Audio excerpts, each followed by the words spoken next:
Assalamualaikum warahmatullahi wabarakatuh. Perkenalkan, nama saya Sylvia Nandasya Faiswayudi dengan tiga NIM digit terakhir 070 dari kelas TIB.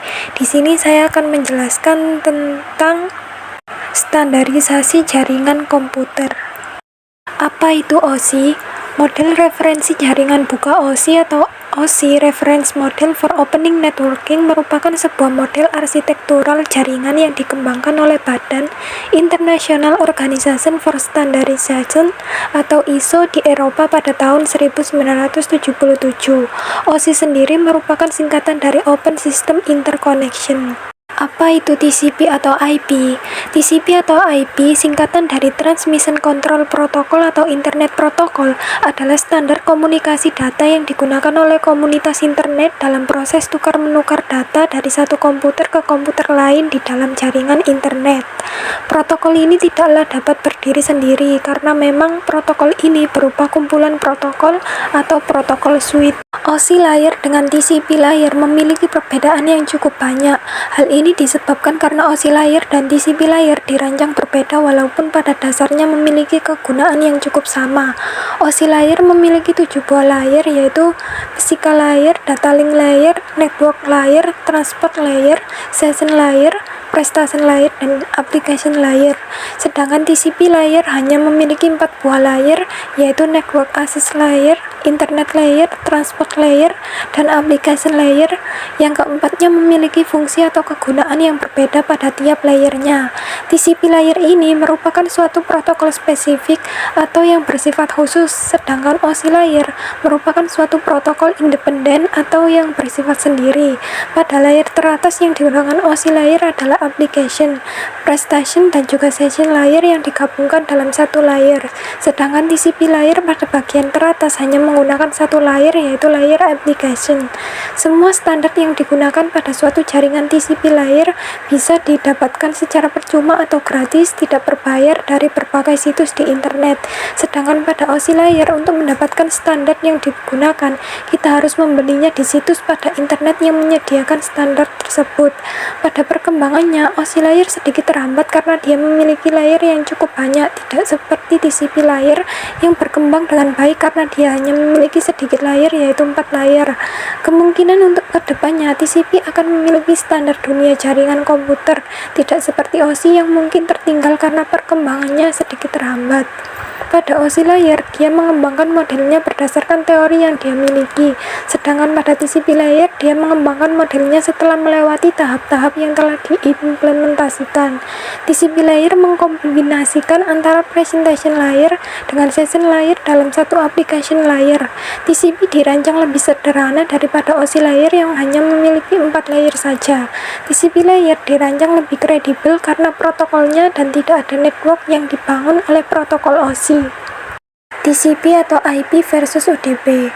UDP adalah jenis protokol internet yang memungkinkan sebuah perangkat lunak pada komputer bisa mengirimkan pesan ke komputer lain melalui jaringan tanpa perlu ada komunikasi awal.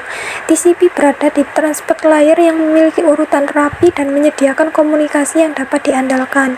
Perbedaan UDP dan TCP. Setelah mengetahui pengertian dari masing-masing protokol internet, kini saatnya untuk membahas perbedaan dari keduanya. Yang pertama yaitu kemampuan koneksi. Bila komputer Anda menggunakan UDP, maka Anda bisa berkomunikasi antar komputer tanpa perlu ada koneksi antara komputer yang menjadi host. Lain halnya dengan TCP yang memungkinkan Anda untuk menghubungkan beberapa komputer untuk saling bertukar data. Yang kedua, karakteristik. UDP merupakan jenis protokol yang memiliki karakteristik connectionless atau tidak berbasis koneksi, sedangkan TCP adalah kebalikannya, yaitu berbasis koneksi. Yang ketiga, contoh aplikasi. Contoh aplikasi yang menggunakan protokol UDP dan TCP juga berbeda. Contoh untuk UDP adalah SNRPC, SNMP, DNS, dan TFTP. Lalu contoh aplikasi untuk TCP antara lain FTP, SMTP, dan Telnet. Yang keempat, jenis port yang digunakan. Perbedaan UDP dan TCP berikutnya terletak pada jenis port yang digunakan. UDP menggunakan port 16 bit integer yang dibagi menjadi 3 bagian, yakni 49152 sampai 655 135 untuk abnormal port, port 1 sampai 1023 untuk well known port, dan port 1024 sampai 49151 untuk registered port. Sementara untuk TCP menggunakan port 16 bit integer di mana antar port satu sama lain harus berbeda. Yang kelima, transmisi data. Proses transmisi data UDP dilakukan dalam bentuk datagram yang memungkinkan data yang diterima bisa mengalami kerusakan dan tidak urut. Berbeda dengan UDP, TCP memiliki dua jalur yang digunakan untuk melakukan pertukaran data yang masuk dan keluar.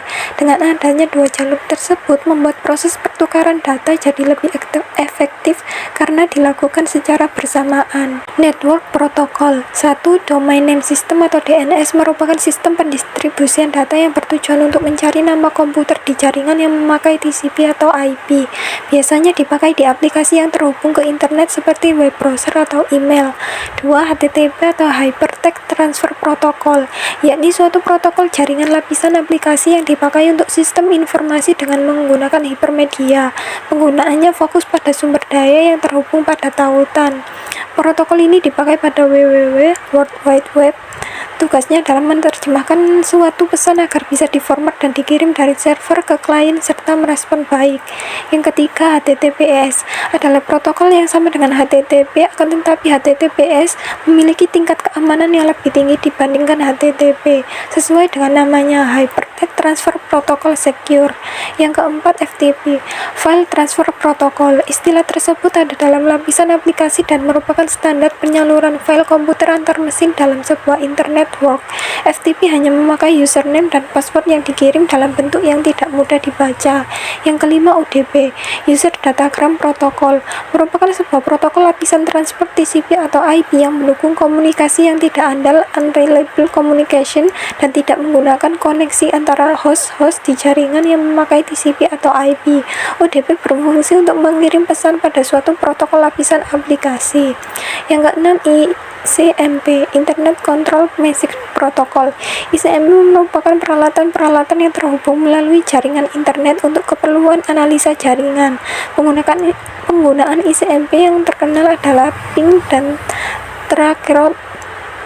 Yang ketujuh, SSH, Secure Shell, protokol jaringan yang berfungsi sebagai media yang menjembatani pertukaran data dari jarak jauh dengan lebih aman antara dua komputer atau lebih, seperti menerima dan mengirim file. Yang ke-8, SLL, Secure Socket Layer. Protokol ini menyandang predikat sebagai protokol dengan kemampuan enskripsi tingkat tinggi. Selain kompeten dalam hal pengamanan website, ternyata juga mampu memberikan pengamanan ekstra untuk aplikasi yang membutuhkan enskripsi jaringan end-to-end. Yang ke-9, POP3, Post Controller. Internet protokol yang satu ini fokus pada bidang email. Protokol ini digunakan dalam pengambilan email berasal dari email server karena memang dirancang dari sistem email yang mengharuskan adanya email server yang menampung email sementara hingga sampai ke penerima. Yang ke-10, IMAP, Internet Message Access Protocol, merupakan protokol yang sangat mendasar dalam akses dan pengambilan email dari server. Protokol ini mempermudah pemakai dalam memilih, mencari, dan menghapus pesan email. Dapat dikatakan bahwa IMAP memiliki kinerja yang lebih unggul dari POP karena memudahkan penggunaannya saat mengambil dan mengunduh semua pesan tanpa terkecuali. Yang terakhir, Telnet, Telecommunication Network, adanya protokol jaringan dalam sambungan internet atau local area network. Telnet merupakan standar internet pertama yang berkembang pada tahun 1969. Namun dalam prakteknya banyak memiliki kekurangan dan beresiko pada sistem keamanan. Port jaringan komputer diamankan dari penomorannya. Port UDP dan TCP diproduksi menjadi 3 jenis, yakni sebagai berikut. 1. Well known port, yang pada awal mulanya berkisar selang 0 hingga 255, tapi penghabisan diperlebar sebagai pendukung selang 0 hingga 1023. Port number yang termasuk ke dalam well known port selalu merepresentasikan layanan jaringan yang sama dan ditetapkan oleh Internet Assigned Number Authority atau IANA. Beberapa diselang port-port yang mempunyai di dalam ring well known port sedang belum ditetapkan dan direservasikan sebagai dipakai oleh layanan yang bakal mempunyai pada masa depan. Well known port dirumuskan dalam RFC 1060. Yang kedua, registered port. Port yang dipakai dalam vendor-vendor komputer atau jaringan yang berbeda sebagai pendukung aplikasi dan sistem operasi yang mereka buat.